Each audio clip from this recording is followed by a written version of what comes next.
And football is also back. The Seahawks played their first preseason game over the weekend, and they're also knee-deep in training camp. And speaking of training camp, I had the chance to go last week for the first time ever, and it was a total win.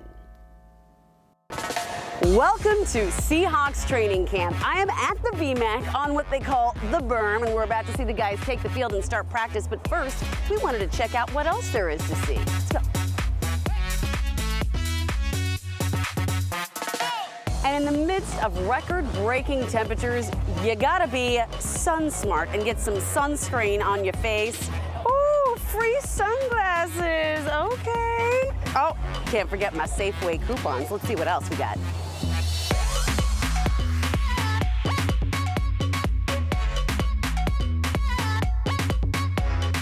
Hey, Amity, what are you doing? I'm about to make some noise in the scream booth. You ready for this? Woo! Not bad. What's happening today? We are doing some airbrush tattoos. This is my first tattoo. I just want you all to know that. Does it hurt? Oh, completely. I'll be okay though? You'll survive. Right. A little cold. Little cold? All right. Both arms, ladies. Ooh. Get that glitter on there too. Hey y'all, did you get your tickets to the gun show? Oh. I'm here with the Seahawkers, the official booster club for the Seahawks. What do you all do? We raise a lot of money for charity. For charities and help out. Go Hawks! Go Hawks! Go Hawks! And of course, my favorite tent, the King 5 tent, where you can get lots of swag, and you might even get to meet the one and only Joyce Taylor. You've been out here a couple of days now, right? This is my second day. I was here the first day that camp opened, and of course I'm here again this week because is there any other place we should be? This is so beautiful and amazing. The view out here is incredible. Is this kind of just one of these experiences that every Seahawk fan must do? Absolutely. I mean, when our kids were little, it was all about camp.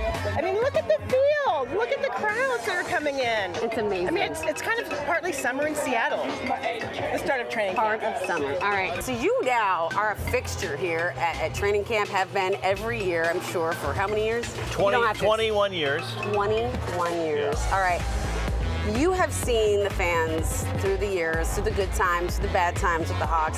How important is training camp to the fan experience? Well, and the players will tell me this, or the coaches will tell me this. They love training camp because of one thing, the fans, because it brings energy, it brings excitement, it kind of brings you that game day feeling. And Amity, when you're out here during the season and there's no fans, it's quiet, it's cold, you can just like, oh man, I miss those days of training camp when everybody's fired up, they're having fun, they're drinking, they're yelling, they're doing the Go Hawks chant. It's just an exciting time. And if you're a fan, if you haven't been out here, you need to come out and do it because this place is so much fun. It's easy, it's fun, and you get to see the players up close. It's pretty cool. This is my first time today ever at the VMAC, and I have to say, I can't believe I've missed out on this all the years living here because this is truly a really special experience. The only thing is you may want to get out there and play with them, but they don't allow that. They don't let you. They're not going to let you put on a uniform and get. I've tried that before. Yeah. I got kicked out. They didn't let you? Yeah. It said no. All right, that's okay. Well, I don't even know what a touchback is, so I think we're good. Well, I mean, it's a tough one, the touchback. It's the hardest term. Well, you know who also has been to training camp? This guy right here, Terry Hollimon, joining me now in the Hawks Zone. We were just talking about how beautiful the VMAC is. Oh my gosh, it's incredible. There's not another place like it in the entire United States and NFL. I was asking you that. I'm like, is any other team have a training facility that beautiful? And you said you've talked to guys in the NFL and they say no. Yeah, I've talked to guys that have played for the Seahawks and have been traded to other teams, and they're always like, my gosh, I took it for granted. You know, the Seahawks facility is incredible, the staff is incredible, and they just missed it so much. So you and I are going to probably be headed back to training camp, I think this week, right? But Okay. you've already been this season. Overall impressions of what you're seeing right now? I'm seeing this as a really young and hungry squad, kind of like the team that they had back in 2012 before they went to the Super Bowl. These guys are young, really trying to prove a point. Some of them have a chip on their shoulder. And I see a lot of camaraderie out there with these young guys, too. That's good. That's so important, having that good clubhouse feel. The Seahawks, they also had their first mock game at Lumen Field this weekend. Were there any standouts? Well, of course, I got to talk about the guy that everybody knows and loves here in Seattle now, DK Metcalf. Yes, everyone You loves. see that guy. He's just such an amazing freak of nature when it comes to his athleticism. He had 63 yards in the mock game, and he didn't get a whole lot of action, which I don't expect you to see a lot of action from him in the preseason. Right. Especially after he just signed this new huge contract for millions and millions of dollars. They're not going to risk them having an injury. So he was somebody that I saw stand out offensively and defensively. The young defensive backs. Kobe Bryant, of all people, is a guy that we saw. Kobe, not with the K, but with the C. Okay. He's somebody you want to keep your eyes on. I love that you saw the confusion in my face. Yeah, you said Kobe. Terry, I was like, wait, Terry, what? you been drinking early? Kobe does know. Yeah. No. All right, let's talk about the quarterback situation. Any standouts in emerging front runner between Geno and Drew? Yeah, they seem to have this kind of quarterback controversy going on right now where it looks like, to me, from my impression, that Drew Lock is really standing out right now as the true starter. But Coach Pete Carroll says there's nobody really stepping ahead at this time, even though Locke had more snaps, more plays, and more completions than Geno Smith. There's still going to be a little bit of controversy heading into the season, I think. Well, speaking of controversy, there's been rumblings about the fact that 49ers quarterback Jimmy Garoppolo is still out there, and that the Niners have told him that he's not going to start. Right. Do you think that the Hawks should make a move for him? Well, first of all, I think it would be great to have Jimmy here just because his name is just so fun to say. Yeah. Just say Garoppolo. Garoppolo. Like Garoppolo. Yeah, no, I don't honestly think that there's a spot here for Jimmy just because we're in the midst of it right now. Training camp has started. We've gone on a couple of weeks. To get a new quarterback in here, into the system, and learning the plays, it's kind of tough at this point if you're looking to win this season. And I think the Seahawks are really trying to win this season. So getting a new quarterback and learning the playbook is going to be difficult for any new quarterback. Okay, so maybe not so fast, Garoppolo. No, yeah, pump the brakes, Garoppolo.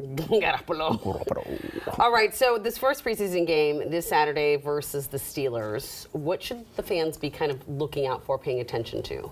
I think the first game and the first few games, really, you're just going to be watching a bunch of young guys that have just been drafted, guys that are free agents trying to make the team, and see what they're able to do. I think you're not going to get a true sense of what the team is like until you get later on in the preseason, because these guys are not going to play early on because they don't want to get hurt. They want to preserve their legs. So you're going to see some young guys really out there fighting for a position, fighting for a spot on this roster. You're going to learn some new names that hopefully really surprise people, become like Cinderella stories. I love it. And you're going to see some names that you're probably never going to ever hear again. Such is the way. So for the fan experience, like, what can you tell fans to expect coming up this season? Like, how should we be looking at this season? Well, so a lot of people have been, down on the Seahawks just because of everything that happened in the offseason. We lost a future Hall of Famer in Russell Wilson. We lost a future Hall of Famer in middle linebacker Bobby Wagner. And there were so many questions leading up to this season that people were just kind of putting the Seahawks at the bottom of the list. But I think a lot of people are going to be surprised because, like I said, these are young, hungry guys that are fighting for positions, guys that are fighting for future contracts. And there's really a lot of talent in that room in the Seahawks VMAC. We just got to have to see how it comes together on the field. And I think it's going to be exciting to get to see some of these new young guys do their thing out there on the field. We're still getting over the heartbreak of losing Russell, but you know what? We can find maybe a new young hero. Yeah, I'm looking forward to that. Yeah. You can't break our hearts, Russell. All right, well, just a reminder, y'all, that King 5 is the official Seahawks local television partner. It means we have all the special access for post-game coverage and exclusive player and coach interviews, including some fun you're going to see right here on New Day. And if you want it all at the touch of your fingers, take your phone right now, just grab your phone like this, and then point it at that QR code you see on your screen, and it'll pop right up, and it'll take you to the page with all the Seahawks content. Go Hawks! Go Hawks!